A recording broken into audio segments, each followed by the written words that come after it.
Welcome back to the deep dive. Today we're talking about a very specific feeling, a really uncomfortable moment that I think everyone knows. I call it the Tuesday morning problem. The Tuesday morning problem. I don't think I've seen that in the source text. Oh, you know exactly what I mean. Monday, you decide you're going to change everything, you launch the new strategy, you start the new habit. Monday is pure adrenaline. Monday is heroic. It's all theory. It's all potential. Exactly. And then Tuesday comes, the adrenaline is gone, the excitement has crashed, and this new you just feels clumsy. It feels wrong. Yeah, and the first thought you have is, oh no, I have made a huge mistake. That is such a universal feeling, and we almost always interpret that crash as a sign to stop. We think the discomfort is a warning. Right. But the work we're digging into today, this idea of refraction, it suggests something completely different. It says that feeling isn't a sign of failure. It's actually a requirement of physics. And that is exactly why I wanted to do this. Because when I feel like I'm falling apart, I don't think, yes, physics is happening. You think I'm incompetent. Totally. So our mission today is to unpack this idea of refraction. We want to understand why growth has to feel messy before it feels clear, and why so many of us quit right at the moment we're actually, making progress. We're going to reframe that messiness. We'll break down why we misdiagnose this phase, walk through 4 key reflections to see it clearly, and then talk about a strategy called neutral action. Okay, let's start with the physics, though. Because when I hear refraction, I'm thinking like a prism or high school science class, not my career. Well, that high school science class is the perfect place to start. Just picture a clear glass of water. You put a straw in it. What does the straw look like when you look at it from the side? It looks broken. It looks bent. The part in the air and the part in the water don't line up. Exactly. But did the straw actually break? No, of course not. It's just how it looks. It's not just how it looks. It's a property of the environment. Light travels through air at one speed, but water is denser. It's a different medium. Okay. So when the light hits that denser environment, it has to slow down, which causes it to bend. That bending is refraction. So things bend because the environment got heavier, denser. Precisely. And here's the analogy from the text. When you decide to grow, you take that new job, you start that new business, you are moving from the light, familiar environment of air into the dense, unknown environment of water. I really like that. The unknown has more friction. It's thicker. It is. So just like light, your identity, your old self, it can't move through this new, dense environment in a straight line. It has to bend. And that bending feels like being broken. That's the core insight. We look at the straw and think it's snapped, but really it's just dealing with the water. Wow. So the distortion isn't a defect in me. It's a property of the new place I'm in. It's proof you successfully entered the new medium. If you didn't feel the bend, you'd still be in the air. That is a massive reframe. Because my internal monologue is never, I'm simply refracting. I would imagine not. No, my monologue is, I'm an imposter, I'm out of my depth, I need to go back to what was safe immediately. And that's the tragedy. The text calls this phase reorganization. Refraction is reorganization. But because it feels so messy, we read it as regression. We think we're going backward. It 100% feels like going backward. You lose your rhythm, you're slower, you second-guess everything. Because your old identity, the version of you that was perfect for the air, it just doesn't work in the water. Okay, let's talk about that, because that idea of the old identity is what really stood out to me. We get so attached to that version of ourselves. We do, and for good reason. In your old environment, you were efficient. You knew the answers. You felt whole. I was the expert. I knew what I was doing. Exactly. And then you step into this new role. Maybe you become a team leader or a founder, and suddenly the skills that made you successful before, like being the fastest or doing it all yourself, those skills actually hurt you now. You try to move in that old straight line, but the water's too thick. You just get bogged down. And that's the bending. Yeah. I start feeling unsure. I start over-explaining things because I don't have that old confidence. The source lists specific symptoms. Over-explaining is a huge one. Also, emotional noise, that sudden drop in confidence, and this desperate urge to fix the feeling. Okay, that urge to fix it. That's powerful. The source calls this the danger zone, and I think this is where everyone quits. This is absolutely where they quit. The text describes this as the gap between identities. And this is the line. You no longer get to rely on the old identity, but you haven't embodied the new one yet. That is a terrifying sentence. Say it again. You no longer get to rely on the old identity, but you haven't embodied the new one yet. It's like being on a trapeze. You've let go of one bar, but you haven't caught the next one yet. You're just in the air. Yes. And here's the most critical part of this whole deep dive. The reason people quit in that gap is not a capability issue. They can do it. So what is it? It's a recognition issue. They don't recognize what's happening to them. They mistake the bending for breaking. Exactly. They think, if this were right, it would feel clear, it would feel good. But the physics tell us that's impossible. If you enter a new medium, you must refract. The bending is the proof. We want the movie montage. We want the inspiring music. We don't want the part where we're, crying in the bathroom because we don't know what to do next. That bathroom scene is the refraction. That's the actual work. So if we're in that scene, feeling that bend, the source warns against one specific thing. It calls it the recentering myth. Now, first, that sounds wrong. Recentering is good. It sounds good, Right. but it's subtle. The text isn't against mindfulness. It's against using recentering as an excuse to hide. How so?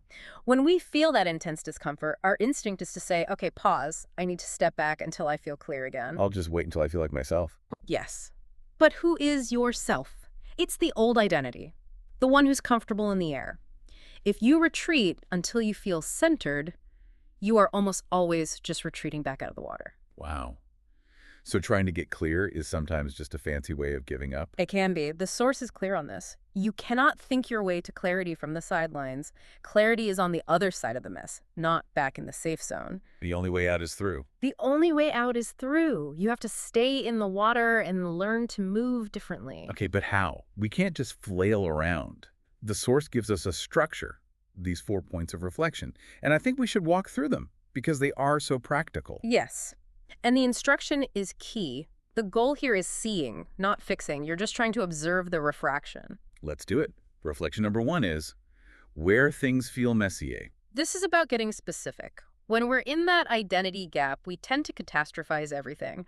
My whole business is a disaster. I'm bad at my job. My life is a sham. I've definitely been there. It's never everything. So this prompt forces you to pinpoint it. Where specifically is the friction? So instead of, I'm a terrible leader, it might be, what? It might be, I feel really clunky when I run the weekly team meeting, or I don't know how to give constructive feedback yet. You name the specific point of refraction. And that takes the power out of it. It's not a character flaw. It's a friction point. Okay, the light bends right here. Exactly. It becomes a data point. Okay, reflection number 2. This one. This one can hurt a bit more. The old identity that no longer fits. This one requires a little bit of mourning, doesn't it? Yeah. You have to admit that the version of you that got you here isn't going to get you there. It is. It's hard because that old version kept us safe. It got us promoted. Let's say your old identity was the problem solver. The hero. The hero, right. You got a dopamine hit every time you swooped in and saved the day. Everyone loves you for it. And it feels so good to be the hero. It does. But now your job is to build a team that can function without you. So every single time you swoop in to save the day, you're actually undermining your new goal. You're preventing them from learning to solve the problem themselves. You are. But stepping back feels like you're doing nothing. It feels like failure to the old identity. It feels like you're not doing your job. Exactly. So this reflection asks, what version of me feels inadequate now? Maybe the hero feels inadequate because the new environment requires a coach. And you have to let the hero go. Oof. Okay. That leads right into reflection number 3. The urge to retreat. We touched on this. This is about identifying the story you tell yourself when you want to run away. And that story, it also always sounds very responsible. It sounds like wisdom. Give me an example. Things like, I'm not going to launch this yet. I just need to do a little more market research. Or I'm going to hold off on that conversation until I'm more prepared. Ah, the preparation trap. It sounds so smart. I'm just being diligent. I'm being careful. But the text argues that in the context of refraction, this is almost always a delay tactic. You're not preparing because you need more data. You're preparing because you want to avoid the feeling of being exposed. You're putting on a lab coat to hide the fact that you're scared. That's a great way to say it. You're intellectualizing the stall. This prompt asks you to catch yourself in that moment and ask, am I preparing? Or am I just avoiding the bend? That requires so much self-honesty. Growth is uncomfortable. If you're comfortable, you're probably just polishing the old identity. Which brings us to the last one, number 4. The new self trying to form. Yes, the light at the end of the tunnel. If refraction is reorganization, then something new is trying to organize itself. Who is that? And the source says to write the answer without polishing. Why is that so important? Because if you try to polish it, your old identity will take over. You'll write what sounds good, what's safe. You'll use corporate jargon. This needs to be raw. So if I'm moving from the hero to the coach, what does a raw answer sound like? It might be something like, I am the person who is okay with my team making mistakes because that's how they learn. That feels really scary to even write down. I let people make mistakes. To the old you, that sounds like negligence. It sounds like failure to the old identity, but to the new identity, it's leadership. You have to articulate these new alien-sounding truths to start building a new frame for yourself. It's like trying on clothes that are a little too big, knowing you'll grow into them. Perfect analogy. You have to wear the baggy suit for a while. Okay, so we've done the reflections. We see the bend. We know the old way is failing. We have a sketch the new way. But we still have to actually, do things. Yes, you can't just journal your way through it. Action is the antidote. But the source calls for a very specific kind of action. It's called neutral action. Neutral action. It sounds a little boring. It's not boring. It's stoic. Think of it as detached action. Okay, what does that mean? Normally when we act, we're attached to the immediate outcome.